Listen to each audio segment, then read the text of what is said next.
Flying in the next couple of days just sounds so frustrating, but I've been listening to these travel experts and some of their tips stand out to me, so I thought I'd share them with you. First of all, on our website, NBC7, it's got a list of the airports that may be affected where the flights will be reduced, so you got that to look out for.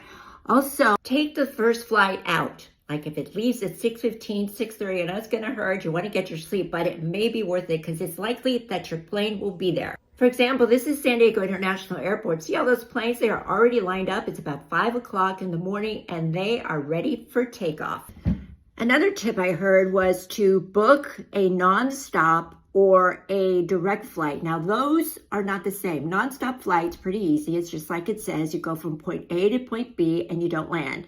A direct flight gets you from point A to point B, but you might stop maybe once or twice in between, but usually you don't change planes. So you stay on that same plane to get to your destination. So that's another one. What happens if your plane gets delayed or canceled? And this is where it kind of gets tricky and you kind of have to pack your patience. So make sure that you download the app to the airline that you're taking and also enable the notifications. I found a dashboard on the Department of Transportation website, and all you have to do is put up in the search bar, delayed and canceled dashboard, Department of Transportation. And what it does is it brings up all kinds of issues that you might face. For example, if your flight's delayed, do you get a hotel? Do you get a voucher for food? Do you get a refund? And it lists several of the major airlines and whether or not they will honor or answer or help you out with that issue.